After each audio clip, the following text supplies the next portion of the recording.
Hey everyone, welcome back to Crypto Cash. Thank you so much for joining me here. Hope you're having a great day. We're taking a quick look here at XRP, just going to understand some macro perspectives and make it very quick and simple for you today. So if you're new to the channel, welcome aboard.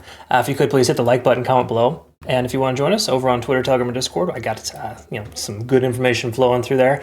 And obviously, if you want to join us as well, I got a Trading Academy community and signals group. That's all linked down below, cryptocash.tech. So on the back end data here, when we look at liquidation, we want to recognize that there's starting to see a pile up here between 245 and 250. I think we're going to see a push to our previous one-day closure. I'll show you in the charts what I mean by that, but we have liquidation between here and upwards of 260. So kind of just implies there's more incentive for the price to go higher than lower, because if you look at the macro perspective, there's not a heck of a lot of liquidation below the price. Okay, so that's a good sign for the most part. We also want to see what's good here is this liquidation delta. It keeps increasing.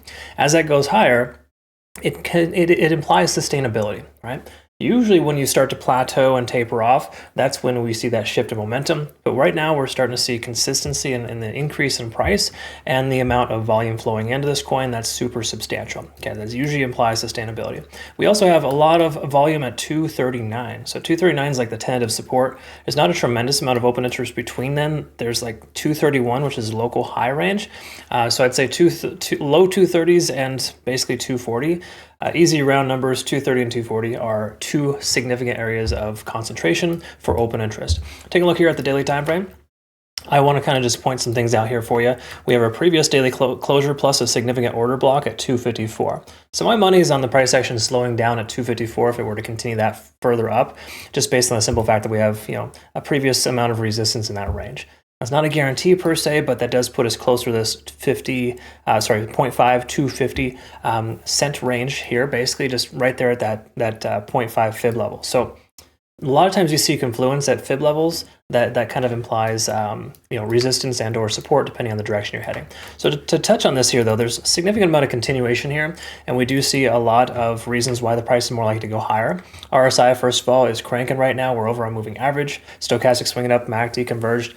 There's really nothing here that's telling us that we're due to correct from a macro perspective. Now, the macro perspective doesn't take into consideration short-term pullback, so we could very well still see that. But at this point here, how well altcoins are performing, specifically XRP, it's looking pretty good, and the likelihood of further upside is greater. Okay. We also have a really cool pattern here that's playing out on a few other coins, but this one absolutely already played out, where we had a retest this local high about 240, and then we saw a nice continuation higher here, establishing effectively higher lows, or you could even argue this is like a cup and handle pattern, right? Price came in, retested that resistance level here and continued higher. Well, it's not perfect. Obviously, it's not the same height. It's still a good perspective of what to pay attention to when it comes to coins like this, when they start to kind of give us some patterns that are starting to form.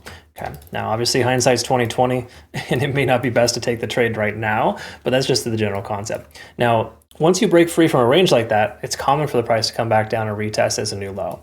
So keep in mind also there's confluence here too. 240 is this macro point of control. We have the most amount of volume accumulated at $2.40. So that kind of reinforces that as a new support level. So the price has pulled back. 240 seems like an excellent place to consider a dollar cost average or to effectively take along with a low amount of leverage. And what I would recommend too is if you're going to take profit, 250 to 255 seems like a logical area. Just playing it safe, of course. I'm not referring to a spot bag. I'm simply referring to like a larger time frame, a larger movement, if you will. So that's kind of the overall sense here on the 4-hour time frame. Looking very strong. There's no significant divergences here. Everything's perfect and pretty much ideal here for continuation. So I'm going to be considering along in the low 240s effectively with a take profit target in the 250 to 255 range. Let me know what your thoughts are. Comment below, and look forward to working with you either way. Hope you have a good rest of your day. Make sure you check out Bitunix too, folks, as well. If you're already part of that community, we have a lot of traders underneath me. If you use my link to register between now and May 14th, or have previously registered, you got a nice deposit reward bonus. Check them out. They're awesome. We'll look forward to seeing the next one. Have a great rest of your day. Thanks again for your time. Take care.